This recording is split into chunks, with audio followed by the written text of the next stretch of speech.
morning, Catholic Memorial, and welcome to Celebrity Jeopardy Teacher Edition.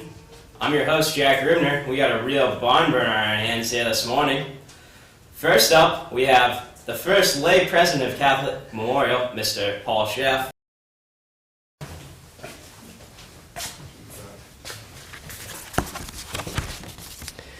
Well, Mr. Gruber, thank you for that warm introduction. I hope I don't date myself too much with this brief anecdote, but I can say with almost all the confidence that I have that I haven't spoken in front of such a distinguished group of my peers since those long days I spent debating at Stonehill College back in 1962 with the Catholic Memorial Forensics team. Thank you. Thank you for that introduction, Mr. Sheff. Our second contestant is Mr. Wentworth.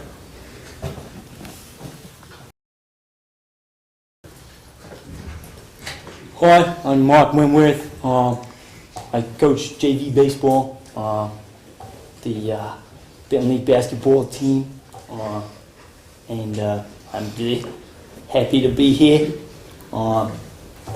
And we can proceed with the ceremonies whenever, Mr. Groups. All right then. And finally, we have everybody's favorite coach, Mr. Atkins.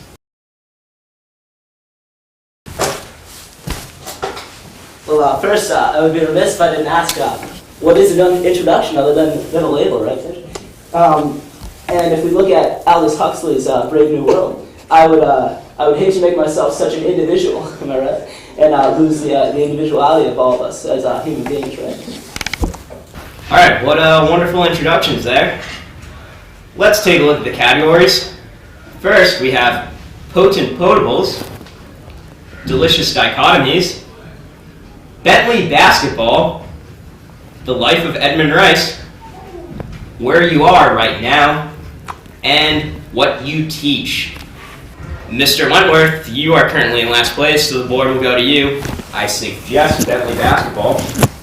Groups, I'll pick whatever category I want, as I am the teacher. I'll go with what you teach, please. All right, the question is, what is the subject that you teach?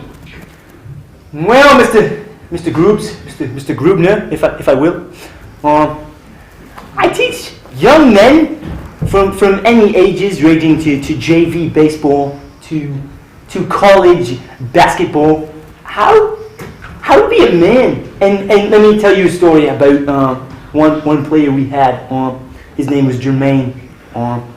He was the point guard on our 2009 Division II finals team, and quite frankly, I believe he used narcotics on a regular basis, and he was the best player on our team, and the other teammates thought he shouldn't play. He's not a good team player, and he played anyways because he was the best player, and that's what I teach my JV teams, that if you're the best, you'll play, because JV isn't about winning. Mr. Wentworth, too often do we see teens in this day and age get hooked on drugs, narcotics, alcohol, as well as drinking and driving, which reminds me, we have a sad meeting.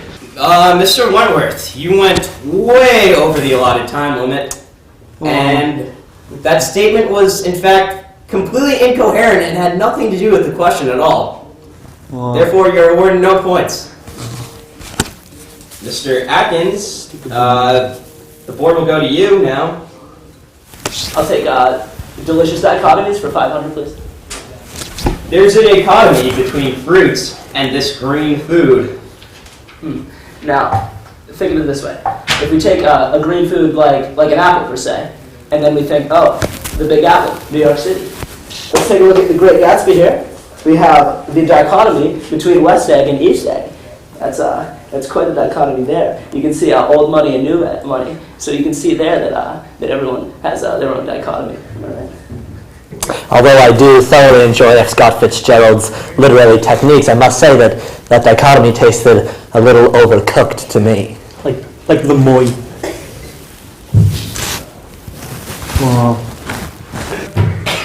I'm sorry, Mr. Atkins. The correct answer we were looking for was vegetables. All right, finally, Mr. Sheff, the board goes to you. Jack, I'd be interested in selecting The Life of Blessed Edmund Rice for 800. All right, the question is, this is where Brother Edmund Rice was born. Well, let me just preface with a few introductory remarks. Jack, I must say that wardrobe bears a striking dichotomy, if I may, from what you used to wear on your days as MacGruber here at Catholic Memorial Television. Now, Blessed Edmund Rice was born in a small farming community in Ireland. As he grew up and matured into the men that we seek to make your children here at Catholic Memorial, he was a prominent figure in the Irish shipping industry. However, after the truly tragic passing of his wife and daughter, might I add, Blessed Edmund gave up his endeavors for a much more noble and religious cause. Blessed Edmund decided that the true purpose of his life was to educate the poor Irish boys in the countryside in the ways of Jesus.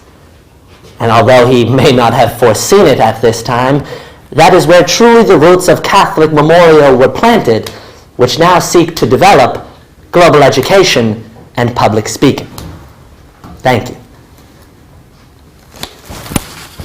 I'm sorry, Mr. Sheff, that is incorrect. We were looking for just simply Ireland. Just Ireland. All right, time for Final Jeopardy. The Final Jeopardy question is, who of you wears glasses? You can write me, myself, that guy, him, your name, possibly, written in front of you. Coaches, why don't we make sure we resist the temptation to peer at your peer's own CQ of sorts, am I right, Coach?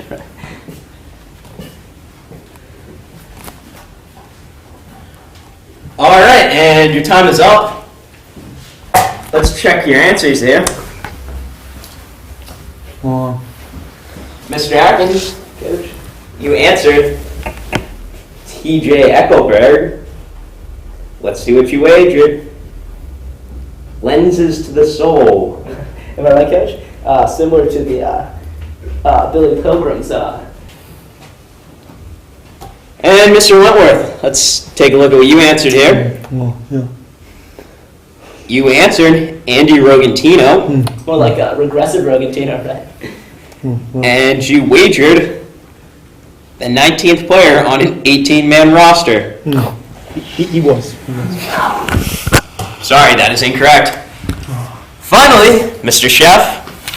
Good day. Good to see you. Let's see what you've put as an answer here. Wentworth. My God, it's correct. A cherished member of both our science and mathematics department here at Catholic Memorial. Well, let's see what you wagered then.